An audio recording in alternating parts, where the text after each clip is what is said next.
Hi అండి, అందరూ నమస్తే. ఈరోజు నవత ట్రాన్స్పోర్ట్ దగ్గరికి 10 కోళ్ళగాబుల మెటీరియల్ అనేది తీసుకెళ్ళానండి. అవి వేసింది నరసరావుపేట టి సత్యనారాయణ రాజు గారండి.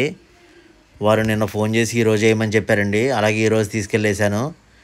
థ్యాంక్ యూ సో మచ్ అండి టి సత్యనారాయణ రాజు గారికి నా మీద నమ్మకంతో 10 కోళ్ళగాబుల మెటీరియల్ బుక్ చేసినందుకు. అలాగే నేను గాబుల మెటీరియల్ అయితేనే నన్ను నవత ట్రాన్స్పోర్ట్లో వేస్తానండి. నేను గాబులు మీ దగ్గరకు వచ్చి చేయాలంటే నాకు కుదరదండి. నేను దూరం అనేటప్పటికి రావడం కుదరదు. ఎందుకంటే మాది ఏలూరు దగ్గర మొండూరు. ఈ గాబులే కాకుండా మామూలుగా మన కోళ్ళ బాక్సుల్లో కూడా చాలా రకాలనేవి చేశానండి. అందులో 8,500 ఒకటి ఉందండి, 12,000 ఒకటి ఉంది, 18,000 ఒకటి ఉంది. దీని తర్వాత రీసెంట్గా ఇప్పుడు మళ్ళీ ఇంకోటి పందికొక్కులకి బారుపిల్లికి అనేది బోన్ ఒకటి చేశానండి. అదేంటంటే 2 చేశాను. 2 చేస్తే ఒకటి అనేది సేల్ అయిపోయింది. ఇంకోటి ఏంటంటే తీసుకెళ్తామని చెప్పారు, కానీ అది ఉందండి. మీలో ఎవరికైనా కావాలంటే ఆ బోన్ అనేది లాస్ట్లో ఉంటుంది, అది తీసుకెళ్ళచ్చు. దాని కాస్ట్ వచ్చేసరికి 3,500 అండి. నేను ఈ మెటీరియల్ అయినా బోన్లు అయినా ఏలూరు నవత ట్రాన్స్పోర్ట్ దగ్గర తీసుకొచ్చి వేస్తానండి. ఆ ట్రాన్స్పోర్ట్లు అనేటప్పటికి ఏంటంటే ఈ విధంగా అనేది ప్యాకింగ్ చేసి పంపాలి. మెస్ మెటీరియల్ అయితే బోన్లకైతే చుట్టూతా గోన్ అనేది చుట్టేసి పంపాలండి.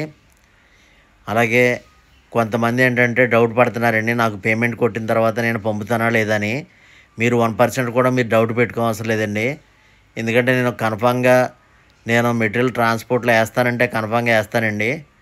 చాలామందికి మళ్ళీ నేను గాబులు మెటీరియల్ పంపుతాను, గాబులు కుదరదని చెప్పినా కానీ మా దగ్గరికి వచ్చి గాబులు చేయాలనేది ఫోన్ చేస్తున్నారండి. గాబులు మాత్రం దయచేసి గాబులు చేయాలంటే మాత్రం దయచేసి ఫోన్ చేయకండి. ఈ లోకల్లో అయితే నేను చేస్తానండి. మాది ఏలూరు దగ్గర మొండూరు. అలాగే చాలామంది అనేది కోళ్ళు పెంచుతున్నారండి.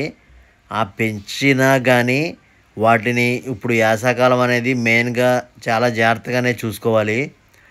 అవి చూసుకోకుండా ఎండలో కట్టేయడం వలన అవి చనిపోతూ ఉంటాయండి. మీరు ఎక్కువగా నీడ ఉండే చోటు అనేది కట్టేసుకోండి. నీడ లేకపోతే గాబుల మీద తాటాకులు అనేది తప్పనిసరిగా వేసుకోండి.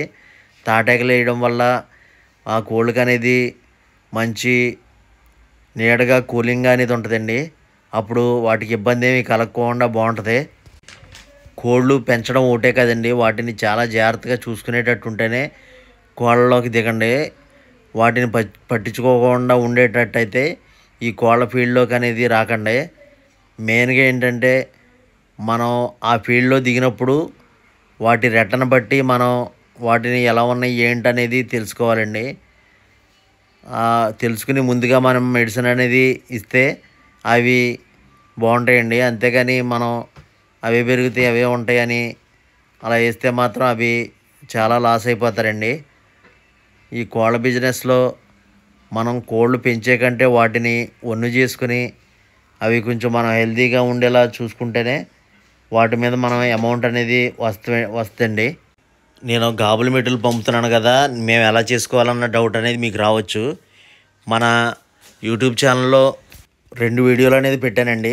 ఆ వీడియో చూస్తే మీకు గాబు చేయడం అనేది వచ్చేస్తే, ఇదిగోండి నేను చేసిన బాక్స్ అనేది ఒకటి ఉందని చెప్పాను కదండి, ఇది ఇంకా కంప్లీట్ అవ్వలేదు. కంప్లీట్ అయిన తర్వాత నేను అది కావాలంటే మొత్తం వీడియో ఫొటోస్ అనేది పెడతాను, అప్పుడు మీరు తీసుకుందరు. కానీ ఇందులో మాత్రం ఒక 200 గ్రాములు బరువు అనేది ఆ రేకి మీద అంతే కన్ఫామ్గా అనేది పడిపోద్దండి. ఈ వీడియో మీకు నచ్చిందనుకున్నానండి. Please subscribe. Thanks for watching అండి.